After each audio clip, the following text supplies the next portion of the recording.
The Diablo 4 Season 15 PTR officially shuts down on August 11th, and after grinding over 30 to 40 hours testing these new systems, I learned a ton of critical information that you need to know before launch day. My hands-on testing proved that several of these major mechanics are going to potentially overwhelm players on day one, and so I want to make sure that you are aware of all these potential pitfalls. Today, I'm breaking down everything I learned during my playtime, including the exact warnings you cannot afford to ignore and the drops that will define the meta. Timestamps are down below. Let's start with the massive confusion surrounding Seasonal Rebirth. A massive point of community confusion that I saw everywhere during my time testing the PTR was the Seasonal Rebirth feature. Diablo 3 players know what this is, but those that have never played that game were confused. I want to make sure there is absolutely zero confusion here so that you don't accidentally delete your hard-earned items if you want to keep them on the Eternal Realm. Yes, when you use Rebirth, you do keep the exact same character. Your class, your name, character appearance, state modifiers, normal, hardcore, cosmetic preferences, and your total playtime will all carry over to the new season. What you do not keep is your level, your Paragon points, and your gear. You will start completely fresh at level 1, just like every other season that you started. The entire purpose of this feature is utility. It's to ensure you don't have to keep creating a new character and using up another slot and then having to delete a character every single season. When you hit the Rebirth button, you will get a mandatory checkbox and you have to enter the character name that will remind you and warn you that any gear equipped and items in their inventory will be deleted once you rebirth that character. If you want to preserve your high-end gear on the Eternal Realm, you must log into your character, unequip every single item, and clean out your inventory into the shared stash. If you skip this step, your gear will be gone forever. It's a simple system, but missing this one rule will cause you to lose everything you worked for if you ever want to play on the Eternal Realm. So next up, we need to talk about an entirely new system that will be going live the absolute second Season 15 launches, and that is the Horadric Post. Based on everything we observed in test servers, it is crucial to understand that right now the functions strictly as a one-way mail delivery pipeline from Blizzard directly to you. You cannot use it to mail items to your friends or transfer gear across your own characters, although you have a stash for that. But here, the primary reason you cannot afford to ignore this on day one is Blizzard has confirmed that all players will receive a gift through the Horadric Post, so you will want to be checking that as soon as you log in to see what's there. While the developers haven't officially leaked the exact contents of the package yet, most likely it will be a cosmetic and maybe some crafting materials. That's what we got on the PTR.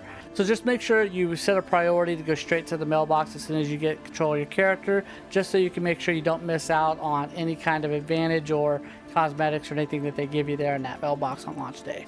So now let's get into one of the biggest in-game additions dropping this season, and yes, it is officially time. We are finally getting Mythic Charms. I did talk about this in a previous video about what I was seeing, but I just want to detail what I experienced here in the PTR.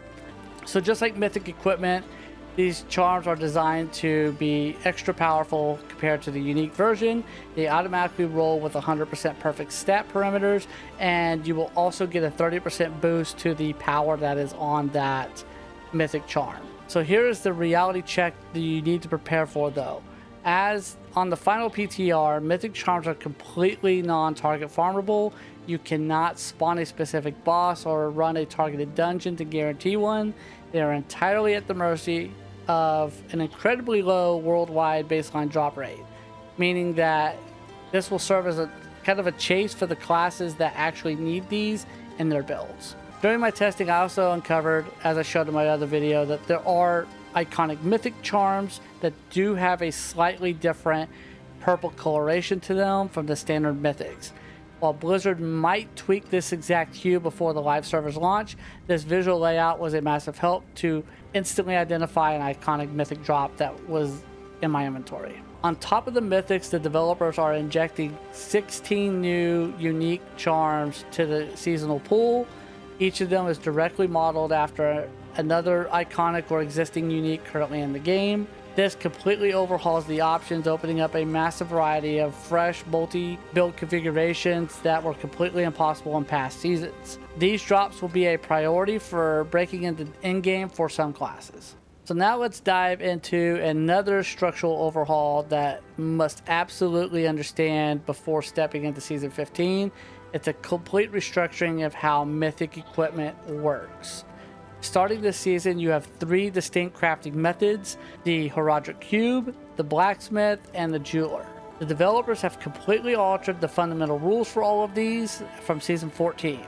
Moving forward, the restrictive crafted tag will only apply to items forged inside the Horadric Cube. This is a massive upgrade here compared to Season 14, as the cube crafting will fully preserve the exact mythic item that you put into it, such as your GAs and your perfect stat rolls. There is a massive balance catch though, that you are strictly limited to wearing only one single cube crafted item for your character at a time.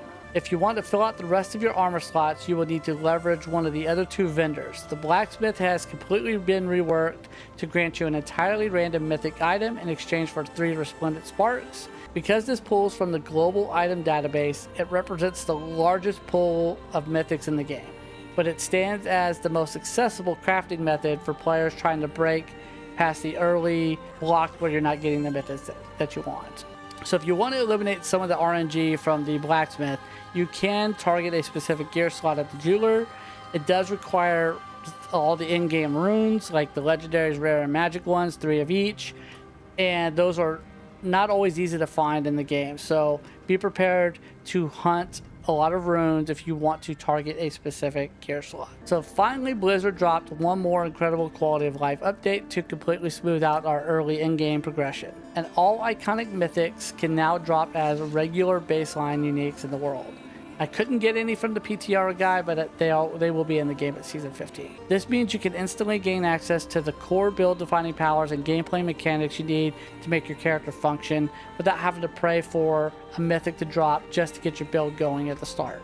Now we need to address one of the most underwhelming aspects of the entire PTR test phase, and it was something I desperately hope gets fixed before live launch, which are the challenge dungeons. Blizzard heavily advertised these as a brutal new pinnacle activity designed to push the absolute limits of our in-game characters. However, the reality inside the PTR was incredibly disappointing. Even at the highest available tiers, the dungeons were completely destroyed in seconds. Now, to be completely fair here, we are running around the world in fully optimized max roll mythic gear, but even with a finished build, a pinnacle in-game boss should still present some kind of challenge if that's what they're advertising it as. To make matters worse, the loot drops at the end were completely uninspired. There was absolutely nothing special or unique to make me want to do these. Fortunately, there is kind of a silver lining with this. Blizzard has explicitly clarified in their developer notes that the PTR instances were deployed strictly to test baseline server architecture. They said the final Season 15 rifts will feature completely different configurations or enemies than what we have here, so let's hope for that. I want to give the developers a fair chance to show us what the real system can do on launch day. But if the live rifts launch in the exact same undertuned state, the in-game loop is going to run out of steam incredibly fast. Now we have to talk about the absolute biggest mechanical game breakers dropping this season, the brand new Soul Splinters. Make no mistake, these items are going to completely shatter the power scaling on multiple classes. Based on my testing, the absolute top splinters to look out for will be the Splinter of Anguish, the Splinter of Sin, the Splinter of Black Soulstone, and the Splinter of Pain. And if you're running a specialized non-crit build, the Splinter of Hellfire is going to be your absolute best choice. But during the PTR, the community uncovered a massive, potentially unintended mechanic. Players were socketing these broken splinters directly into Leoric's crown, the brand new legacy unique item, because it does count as jewelry, and they were also socketing them into their rings to force the crown to give the power to it. The interaction here was insane, and granting players an absurd 92% damage reduction as an example, or 80% attack and crit speed chance just from that socket alone. Now, I highly suspect that this specific interaction is a bug and Blizzard will patch it out before the live servers, but if the interaction actually slips through into the live game, we'll be ready for some ultra power characters. However, there is one massive burning unknown surrounding this system. During my entire hands-on testing, I never saw a single Soul Splinter drop naturally in the open world. What we do know is that these are structured into 4 distinct rarity tiers: Magic, Rare, Legendary, and Unique. Because they didn't drop normally, there is a high probability that these are locked behind specific in-game reward chests, potentially behind the challenge rifts and the rewards there. Or they will require a dedicated seasonal farming that we just haven't seen yet. To tie all of this together, we have to look at the addition of the 9 brand new legacy uniques. These items are dropping straight from the classic Diablo vaults, and they are already completely dominating the high tier theory crafting. Out of all 9 additions, there are 3 absolute powerhouses that almost every top tier build is looking at in their builds right now. The Leoric's Crown, the Stone of Jordan for defense, and Squirt's Blouse. The weapon ecosystem is actually getting a massive shakeup too. The fan favorite sword NGM from Diablo 3 is taking the power from El Druin. If you were looking for that sword previously, you'll want to look for NGM. And El Druin is still in the game. It has not been deleted, but it has a reworked power on it now. El Druin now does a 35% execute. This is something I wanted to play with more, and there might be some builds that can really utilize this.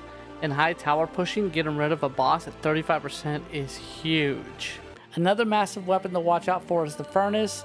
This massive two-hander is going to be an absolute staple for maybe some big pushing or boss melting because of the multiplicative damage that it does to elites and bosses. Whether you're trying to break into high tier rifts or just optimizing your build, you need to become intimately familiar with the 9 legacy uniques right now.